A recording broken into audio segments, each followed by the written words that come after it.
So what are the two types of growth curves? One is called the exponential growth curve. The second one is called the logistic growth curve. Logistic growth curve or Walhurst-Pearl growth curve, it occurs when a habitat has limited sources. What is carrying capacity? It is the maximum number of individuals of a population which can be supported with the optimum resources for their survival.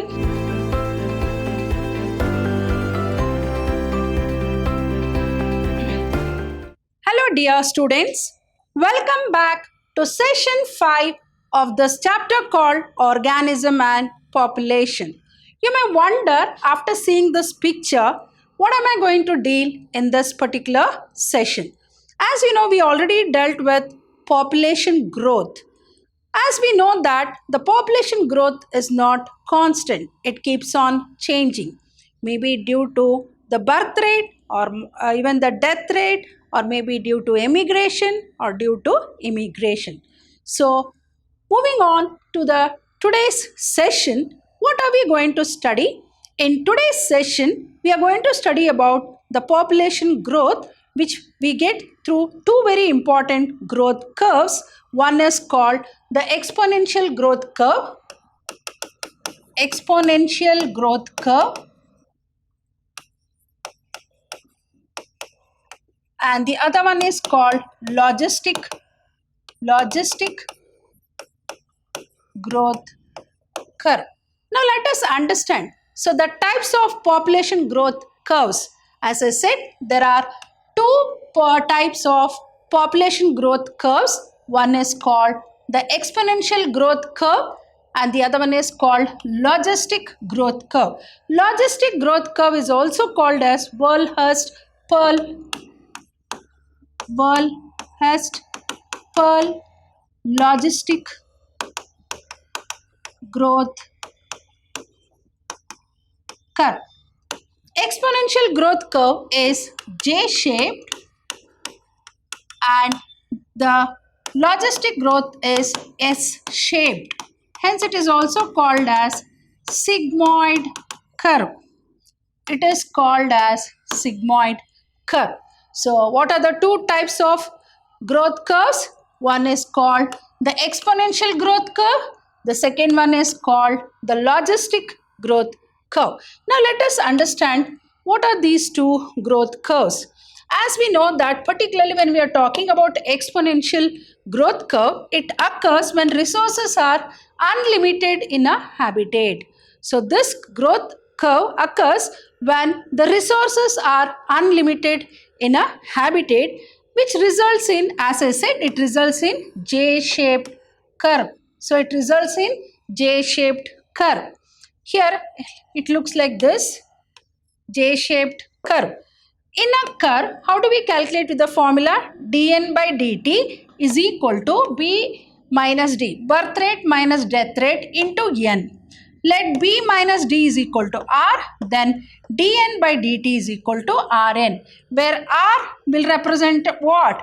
The resources available in the habitat. So what are the, based on the resources, so we call it as r. I repeat, the types of population growth curves are, there are two types. One is called the exponential growth curve. The other one is called the logistic growth curve. So the shape of the curve what we get in exponential growth curve is J-shaped, whereas in logistic growth curve it is S-shaped. So here growth curve, as I said, it results, particularly the exponential growth curve results in J-shaped curve, and in a curve it is calculated by the formula dn by dt is equal to b minus d into n. So let b minus d is equal to r, then dn by dt is equal to r into n, where r will be the resources available. You will understand with the graph here. Here you can see the j. So this is exponential growth curve and this is logistic. See here you can see the logistic growth curve. Logistic growth curve. So when we plot population size in relation to time, it gives nt is equal to n0, ERT, where NT is what? Population density after time t. N0 is what? Population density at time 0. And R is very important. So they'll ask in exam, what is R? Like for example, like in competitive exams, they'll ask. So R is what? Intrinsic factor of natural resources. So E is the base of the natural logarithm. So the unlimited resources are available. Population density occurs in a short period of time. Here you can see the formula which is calculated. Here you can see the form. This is the here both the curves are shown here. This is exponential growth curve and this is logistic growth curve, which is calculated by the formula dn by dt is equal to Rn by K. K stands for what? K here stands for carrying capacity. K stands for carrying capacity. K by N by K is the formula that is used. So when we plot N, that is population size in relation to time t, it gives NT is equal to N0 E RT, where NT is population density after time t and N0 is population density at time 0. Then R is intrinsic factor of natural resources and E is the base of natural logarithms. So unlimited resources are available. Population density occurs in short period of time. Moving on to the Verhulst-Pearl growth curve. As I said, it is also called as what? Logistic. Here you can see the S shape. Hence the name it is called sigmoid curve. It is called sigmoid curve. It is called sigmoid curve. So what is this? It occurs when a habitat has limited sources. Exponential growth curve occurs when the resources are unlimited. Here, when they are limited resources. So it results in what shape? There in exponential growth curve it is J-shaped. Here it is S-shaped. And competition established between organisms due to limited resources. And organisms which are dominant and fittest use resources and survive. Obviously, we know in a population, whoever is strong enough to fight against the other are able to compete and get the resources, they will survive. And the curve shows initial lag phase, middle accelerated log phase, and constant steady phase. So here we can see the lag phase. Here we can see what? The middle is what? Accelerated. Here it is accelerated and here we can see the steady phase. And you know it is calculated by the formula dn by dt is equal to Rn where into K minus N by K, where as I said K stands for what? Carrying capacity. K stands for what? Carrying capacity. So the constant or steady phase indicates what? Carrying capacity. So it gives the formula dn by dt is equal to Rn. Actually here it is K minus N by K, where N is the population density at time t and R is the intrinsic factor of resources increase and K is the carrying capacity in any habitat resources. So what is both the growth curves are very important from examination point of view. Usually they'll ask this in the examination. So logistic growth curve or Verhulst-Pearl growth curve, it occurs when a habitat has limited sources. Exponential growth curve occurs when the habitat is having unlimited resources. So it results in S-shaped, whereas in exponential growth curve it is J-shaped. And competition established between organisms due to limited resources. Organisms which are dominant and fittest use the resources and survive. The curve shows what? Initial lag phase, middle accelerated log and constant steady phase.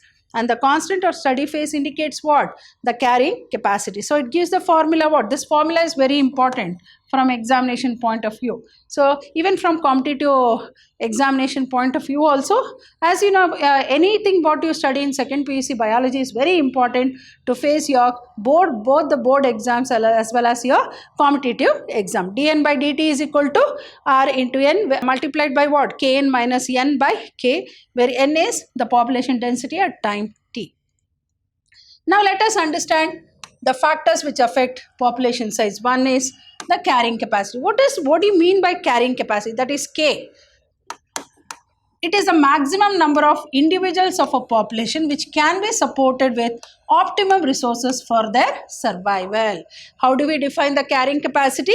It is the maximum number of individuals of a population which are supported with optimum resources for their survival. So they have the necessary resources to survive, and that population size is called as what? Carrying capacity. Then Darwinian fitness. So what do you mean by Darwinian fitness? It is a population which evolved to minimize the reproductive fitness in a habitat where they live. So that is called Darwinian fitness. So what is carrying capacity? It is a maximum number of individuals of a population which can be supported with optimum resources for their survival. And Darwinian fitness, it is population which evolved to minimize their reproductive fitness in a habitat where they live. So both the growth curves, the exponential growth curve as well as the logistic growth curve, is very important from examination point of view. So the reproductive strategies evolved in animal for selection pressures.